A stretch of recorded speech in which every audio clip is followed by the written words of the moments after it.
Fala pessoal, tudo bem? Israel aqui. Vamos comentar a prova do vestibular do Albert Einstein e que a gente teve aí 5 questões de múltipla escolha e uma questão escrita. Muito bem, em termos gerais nós tivemos uma prova bem distribuída, né? Embora haja um claro predomínio de fisicoquímica, como é tradicional nas provas, né? Muito comum que haja um predomínio de fisicoquímica, né? E eu vou comentar rapidamente aqui as questões só para a gente entender o teor de cada uma delas, né? A questão 31, que trabalhava lá com álcool 70 e dava lá o teor de carbono, né, numa amostra de solução e pedia lá a porcentagem de etanol, né, a porcentagem de etanol presente no sistema. Então uma questão de concentração de soluções, brincando um pouquinho aí com a questão de estequiometria, né, fisicoquímica, cálculo de concentração de soluções.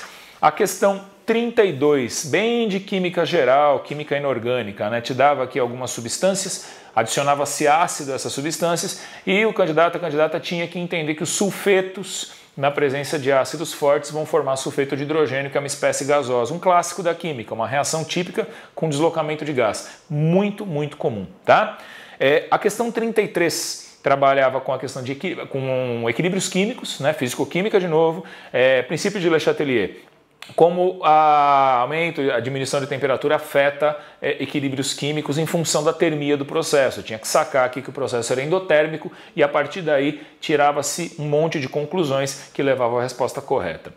A questão 34, que falava aqui do titânio e suas ligas, né, pedia-se basicamente para entender que a densidade é uma propriedade física da matéria, o caráter visual de uma liga metálica, embora o aço inox não seja uma liga exatamente metálica, né, tem carbono, mas é uma liga, né, como um sistema homogêneo, embora isso possa ser discutido, mas tipicamente em ensino médio as ligas são apresentadas como sistemas homogêneos e basicamente conseguir calcular o NOx do titânio no TiO2, no dióxido de titânio. Tá? Uma questão bacana, muito bem feita também.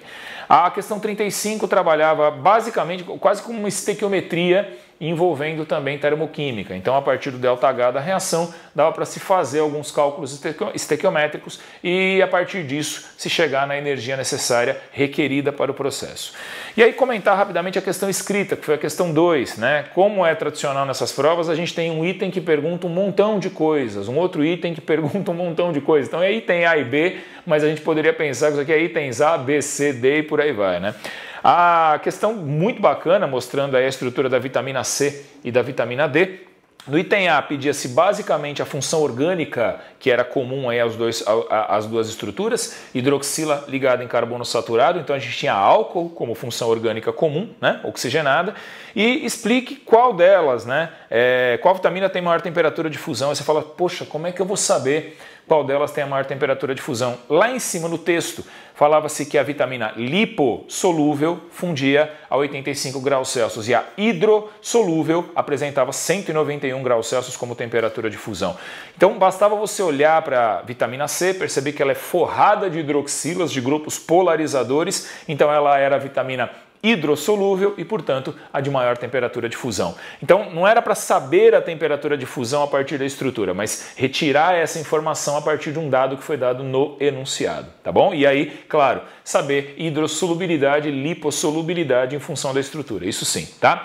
No item B, pedia-se para explicar o termo L presente aí no termo ácido L-ascórbico da vitamina C, né? Bom, a vitamina C ela tem carbono quiral, gente. Então, em havendo carbono quiral, ocorre a isomeria espacial óptica, né? Então, nós temos dois estereoisômeros, né? Que são a imagem um do outro no espelho, os famosos enantiômeros. Esse L é uma maneira até meio fora de moda, né? De se referir ao isômero levógero, né? O D seria a maneira também fora de moda de se referir ao isômero destrógero. Hoje costuma-se utilizar menos e mais, mas essa notação ainda é bastante presente, sobretudo em escolas médicas, tá? E aí, para completar esse item B, perceba, né, estamos ainda no item B, pedia-se para calcular a concentração em unidades internacionais, em UI, para a vitamina D, dado lá um certo número de mols. Daí tirava-se a relação que havia no texto e fazia-se uma rápida conversão.